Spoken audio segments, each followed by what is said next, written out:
ikakalugi mo yung sobrang kabaitan mo at pagtitiwala sa ibang tao. Hello mga boss, kumusta kayo dyan? Ako nga pala si Christopher Orbilio, ang guro na nagninegosyo.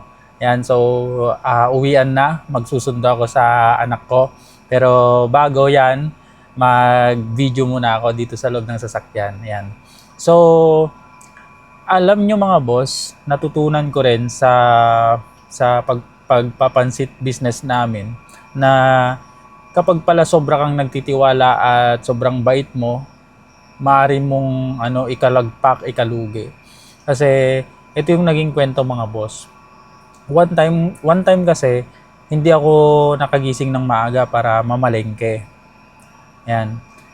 Ang ginawa ko, tumawag na lang ako sa supplier ko ng baka. Yan, yung baka kasi isa sa mga toppings namin sa Pansit Kabagan na negosyo namin. Yun yung isa sa mga nagpapasarap na toppings. Yan. So, kailangan kong bumili ng ganun ng maaga pero late ako ng gising kaya ayun, ang ginawa ko, tinawagan ko na lang yung supplier. So, sabi ko, boss, medyo malate ako pero pwede ba i-reserve mo yung magandang klase pa rin na laman, karne ng baka, sabi ko. So, ang sabi naman niya, o sige boss, no problem, no problem. Ayan. So, kampante naman ako. Ayan, tuwang-tuwa ako dahil kahit late na ako, nakapagpa-reserve pa rin ako ng magandang klase ng karne ng baka. So, pumunta ako ngayon sa pwesto. Ayan. So, dahil nagmamadali akong makauwi, wala nang maraming usapan. Bigay bayad, then dinampot ko na yung nakasupot na karne ng baka. Ayan. At pag-uwi kong ganyan, pagbukas ko nung pagbukas ko nung nakasupot, yan, yung mga nasa unahan niya okay pa. Pero yung may mga nakahalo na mga rita-ritaso na may amoy na yung laman ng karne baka. So, hinaluan pala ng hindi fresh na karne ng baka, yung mga stock nila, ayan, inihalo mga boss. Kaya, ayun, hindi ko naman na maibalik kasi, yun nga, hindi ko na maibalik kasi malayo yung bilihan. Kaya, ayun, sinabi ko na lang at hindi ko na inulit na kumuha doon. Tapos, naghanap na lang ako ng ibang supplier. Yan. So, ayun, yung natutunan ko doon sa pangyayari na yun mga boss is kailangan talaga yung mahigpit ka na i-check mo pa rin. Huwag basta-basta magtiwala na kahit matagal na doon ka bumibili, tropa-tropa mo na, pero may mga tropa-tropa mo sa harap-harapan pero minsan yan ginugulangan ka pa rin. Kaya ayun, wag basta-basta magtiwala kasi sayang yun mga boss kasi malaki din ang puhunan ng karne ng baka. Yung isang kilong nilugi mo doon, mga 300 to 400 pesos ng karne ng baka ngayon. Ayun, so sayang, isang malaking kabawasan na sa puhunan. So ayun, hindi mo naman mai-topping sulit kasi masisira ka naman sa mga customer mo. Ayan, kaya nakakalugi. Ayan, so yung sobrang pagtitiwala, maaari mong ikalugi or ikaubos ng puhunan mo. At mayroon pa, na-encounter pa ako minsan mga boss na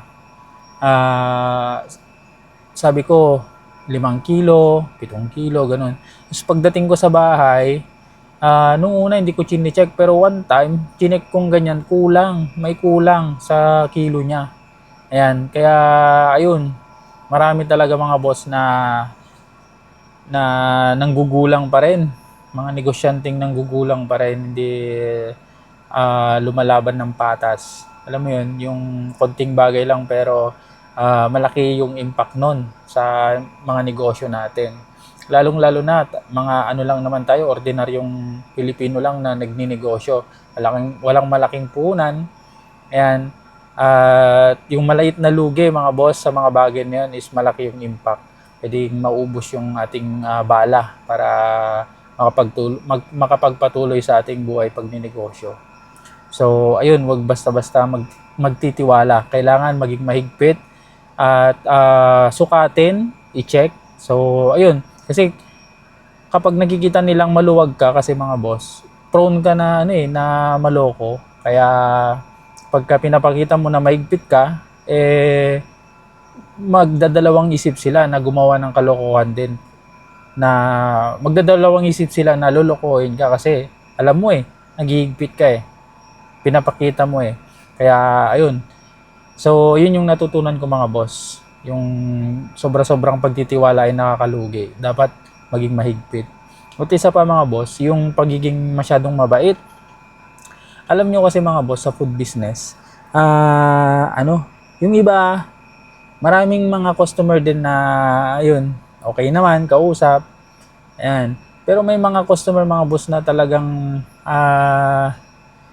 yung itetest ka ba?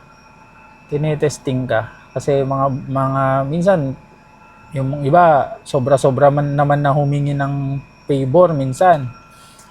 Example sa pansitan mga boss, kasi yung pansitan, nagbibigay kami ng sibuyas, yan, sibuyas, kalamansi.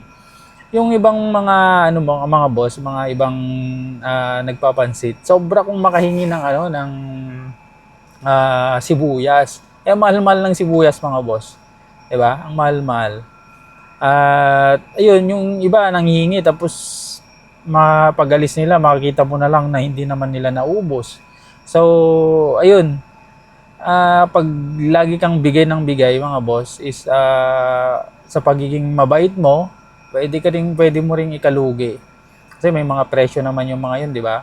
Kaya may limit dapat, and then sabihin natin na yung totoo na mahal po kasi ngayon yung sibuyas kaya hanggang dito lang po kami. So ayun, wag tayong maging masyadong generous.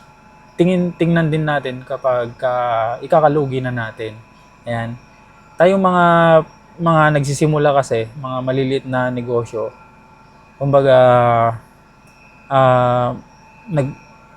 nasa atin parang ang ugali natin, people pleaser, di ba? So, as much as possible, walang masabi yung mga nagiging customer natin. Gusto natin ibigay lahat. Yun nga lang mga boss, hindi pwede sa negosyo kasi yun yung sobrang maluwag. Kaya, magbigay din tayo ng number na kung saan yun na yung limit. Para at least, win-win. So, hindi sila masyadong hindi na sila lugi, hindi rin tayo luging-lugi, di ba? Kasi lahat naman ng nilalabas natin sa ating kusina, ayan, kung food business, may mga puhunan yan. Kaya, ayun, kailangan nating may limit at wag masyadong mabait. Ayan, kasi pwede tayong malugi sa mga maliliit na bagay na mga yan. So, yun mga boss, yung natutunan ko sa maliit na negosyo namin na pansiteria business na nag-offer kami ng pansit kabagan. Dito lang sa amin at sa bahay lang namin siya ino-operate. Yan. So, ayun, ang pangarap kasi natin dito mga boss is makapagpatayo ng isang negosyo na successful at pwede nating ipa-franchise sa ating mga kapwa guro. Ayan. So, ayun, sa mga mapapadpad or mapapadaya dito sa amin mga boss, kung napapanood mo to, iniimbitahan kita na try mo yung aming pinamamalaking pansit kabagan. Kung naghanap ka ng mamemerienda dito sa Flora Apayao, hanapin mo lang yung Blesildas Special Pansit Kabagan. Yan, so sa mga grupo, magbabarkada, pamilya, swak na swak sa inyo ito. Yan, so order kayo ng sambilao tapos pagsalu-saluhan. Yan. So, ayun. Ang location niya mga boss is sa tapat lang ng NIA Flora Apayao. Poblasyon is Flora Apayao. Ayan. So, yun. Dayo kayo at kita-kits na rin tayo mga boss at makapagkwentuhan kung mapadayo kayo dito. Ayan. So, yun lang. Hanggang dito na lang mga boss. Yung video na to at andyan na yung anak ko. Susunduin ko na. So, ito yung buhay ko mga boss. Pasok sa school.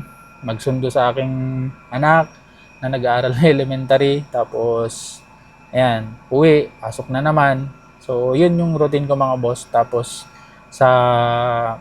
Pagdating ko sa bahay, sa pagkatapos ng school, yun, negosyo naman ang ating inaatupag. Tapos pag weekend, yun, negosyo din. So, sinasabay natin. Kasi, ayun mga boss, naniniwala kasi ako na sa malaki yung potential na magbago yung buhay natin sa pagdinegosyo. At, ayun, ngayon may time tayo, ngayon may energy tayo, wala mang malaking puhunan, pero may energy tayo at oras na gawin is, yun, subukan natin. Hindi natin alam kung saan patungo ito, tanging Diyos lang makakalam, pero bigay natin yung best lang natin at galingin araw-araw at let's find out kung ano yung ano nito, kakahantungan.